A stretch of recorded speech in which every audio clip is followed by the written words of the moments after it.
നമസ്കാരം. തൊടിയിലെ ചെടി എന്ന പരിപാടിയിലേക്ക് എല്ലാവർക്കും സ്വാഗതം. ഇന്ന് നമ്മൾ പരിചയപ്പെടാൻ പോകുന്നത് കണിക്കൊന്നയെക്കുറിച്ചാണ്. കണിക്കൊന്നയുടെ പൂവും കണി കണ്ടുകൊണ്ടാണ് കേരളീയർ ആണ്ടുപിറവിയും വിഷുവും ആചരിക്കുന്നത്. വളരെ മനോഹരമായ സ്വർണ്ണവർണ്ണ പൂക്കളും പേര് നിൽക്കുന്ന കൊന്നമരങ്ങൾ വസന്ത ഋതുവിൻ്റെ ഒരു ലഹരി തന്നെയാണ്. ലെഗുമിനേസേ ഫാമിലിയിൽപ്പെടുന്ന ഈ സസ്യത്തിൻ്റെ ശാസ്ത്രീയ നാമം കാസിയ ഫിസ്റ്റുല എന്നതാണ്. സംസ്കൃതത്തിൽ ആരഗ്വത, നക്തമാല, രാജവൃക്ഷ, ശ്യാമ എന്നെല്ലാം പറയുന്നു. ആയുർവേദത്തിൽ ഇതിനെ ഒരു കുഷ്ഠജ്ഞ ഗണത്തിലാണ് പെടുത്തിയിരിക്കുന്നത്. ഇന്ത്യയിലുടനീളം കണ്ടുവരുന്ന ഒരു വൃക്ഷമാണിത്. ഏകദേശം 15 മീറ്ററോളം ഉയരത്തിൽ വളരുന്ന ഒരു ഇല പൊഴിയും വൃക്ഷമാണിത്. ഇതിൻ്റെ തൊലി കട്ടിയുള്ളതും ചാരനിറത്തിലും കാണപ്പെടുന്നു. അതിൻ്റെ ഉൾഭാഗം ക്രീം കളറിലാണ് കാണപ്പെടുന്നത്. ഇലകൾക്ക് ഏകദേശം 50 സെൻറ്റിമീറ്ററോളം നീളം കാണും. തണൽ മരമായും അലങ്കാര വൃക്ഷമായും ഇത് വെച്ച് പിടിപ്പിക്കുന്ന ഒരു സസ്യമാണ്. ഇതിൻ്റെ പൂവാണ് ഇതിൻ്റെ ഏറ്റവും മനോഹരമായത്. മഞ്ഞ നിറത്തിലുള്ള പൂക്കളാണ് ഇതിനുള്ളത്. അത് പൂങ്കുലയായിട്ടാണ് കാണപ്പെടുന്നത്. കടും ചൂടിലാണ് ഇത് പൂക്കാറുള്ളത്. ഇതിൻ്റെ പൂങ്കുലയിലെ താഴത്തെ പുഷ്പമാണ് ആദ്യം വിരിയുന്നത്.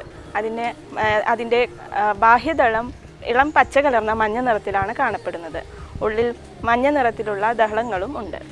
ഇതിൻ്റെ കായ ദീർഘാകൃതിയിലാണ്. ഈ വൃക്ഷത്തിന് പേര് നൽകാൻ തന്നെ കാരണം ഇതിൻ്റെ കായയുടെ ആകൃതി അനുസരിച്ചാണ് ഇതിനെ ദീർഘവൃക്ഷ എന്ന് പറയുന്നത്. ഇതിൻ്റെ കായ ഇളം പച്ച നിറത്തിലാണ് കാണപ്പെടുന്നത്. അത് പാകമാകുമ്പോൾ തവിട്ട് നിറമോ കറുപ്പോ ആയി മാറുന്നു. കായയുടെ ഉള്ളിൽ ഫലമജ്ജ അടങ്ങിയിട്ടുണ്ട്. അതുപോലെ വിത്തും അടങ്ങിയിട്ടുണ്ട്. വിത്ത് നട്ടിട്ടാണ് ഇത് ഉൽപ്പാദിപ്പിക്കുന്നത്. മരപ്പട്ട, ഇല, വേര് തുടങ്ങിയവയാണ് ഇതിൻ്റെ ഔഷധയോഗ്യമായ ഭാഗങ്ങൾ. ഇതിൻ്റെ വേരിൽ ബാഷ്പശീലമുള്ള തൈലവും ടാനിനും അടങ്ങിയിട്ടുണ്ട്. ഫലമജ്ജയിൽ മ്യൂസിലേജ്, പെക്റ്റിൻ എന്നീ ഘടകങ്ങളും അടങ്ങിയിട്ടുണ്ട്. രക്തശുദ്ധി ഉണ്ടാക്കുന്നതിനും വ്രണത്തെ ഇല്ലാതാക്കുന്നതിനും മലത്തെ അയഞ്ഞു പോകുന്നതിനും സഹായിക്കുന്ന ഒരു ഉത്തമമായ ഒരു ഔഷധമാണിത്. ഇതിൻ്റെ കൂടുതൽ ഔഷധ പ്രയോഗങ്ങളെക്കുറിച്ച് ഞങ്ങളുടെ ആചാര്യൻ ഡോക്ടർ CM ശ്രീകൃഷ്ണൻ നിങ്ങളോട് വിശദീകരിക്കുന്നതാണ്.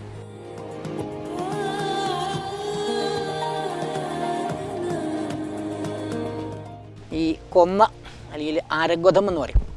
ത്വക്ക് രോഗങ്ങളിലൊരു അഗ്രൗഷധമാണ് ഈ കൊന്ന. അതിൻ്റെ ഈ പട്ട കൊന്നത്തൊലി കഷായം വെച്ച് അകത്തേക്ക് കഴിച്ച് കഴിഞ്ഞാൽ നല്ല വിരശോധന ഉണ്ടാവും. എല്ലാവിധ ത്വക്ക് രോഗങ്ങളും അത് മാറും. അതുപോലെ തന്നെ ഇതിട്ട് പട്ടിട്ട് എണ്ണ കാച്ചി തേച്ചാൽ ഈ മേലുള്ള ചൊറിച്ചിരങ്ങ് മാറും. പിന്നെ ഇതൊരു രക്തശുദ്ധീകരമാണ്. പിന്നെ ഇതിൻ്റെ ഈ പൂവ് കണിക്കൊന്ന എന്ന് പറയും. ഒരു കാഴ്ചയിൽ തന്നെ ഒരു ഭംഗിയുള്ളതാണ്. ഏത് വേനൽക്കാലത്തും ഉണങ്ങാതെ നിൽക്കുന്ന ഒരു പൂവാണ്. ഇതിനെപ്പറ്റി പറയുമ്പോൾ ഈ ഭൂമിദേവി ഈ ചൂട് കൊണ്ട് കരയുന്നതാണ് ഈ കൊന്നപ്പൂവെന്ന് പറയുക. ഈ ഭൂമിദേവിയുടെ കണ്ണുനീരാണെന്നായിട്ടാണ് പറയുക ഈ കൊന്നപ്പൂവിനെ. അതാണ് വേനൽക്കാലത്ത് ഇങ്ങനെ അത്രയും ഭംഗിയുള്ള ഈ ചെടി വാടാതെ നിൽക്കുന്നത്. പക്ഷേ ഈ കൊന്നപ്പൂവിന് ഒരു അത്ഭുതമായ ഫലമുണ്ട്. അതിൻ്റെ കളറ്, ആ മഞ്ഞ കളറുണ്ടല്ലോ, അതിട്ടിട്ട് വെളിച്ചെണ്ണ കാച്ചിയിട്ട് ഈ മേലെ തേച്ച് കഴിഞ്ഞാൽ കുട്ടികൾക്ക് നിറം ഉണ്ടാവും. വലിയ ആൾക്കാർക്കും വേണമെങ്കിൽ അതിട്ട് തേച്ച് കഴിഞ്ഞാൽ, കറുത്ത ആൾക്കാരും ദിവസേന തേച്ച് കഴിഞ്ഞാൽ ഒരുവിധം നിറമൊക്കെ ഉണ്ടാവും. അതുപോലെ തന്നെ ഇത് കൊന്നപ്പൂവ് പൊടിച്ചിട്ട് ലേശം തേനും കൽക്കണ്ടും ചേർത്ത് അകത്തേക്ക് ദിവസേന കൊടുത്താൽ നമ്മൾ ഈ കുങ്കുമപ്പൂവ് കൊടുക്കണതിൻ്റെ ഏകദേശം ഗുണം അതിനുണ്ട്. എന്നാൽ കുങ്കുമപ്പൂവിൻ്റെ തീക്ഷ്ണത ഇതിനില്ലേ.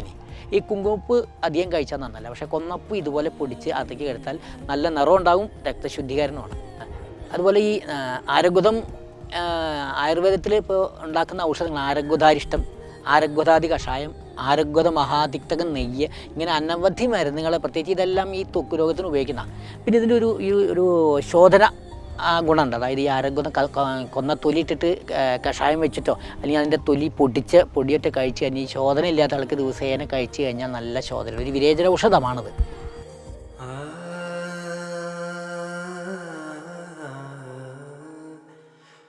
Ah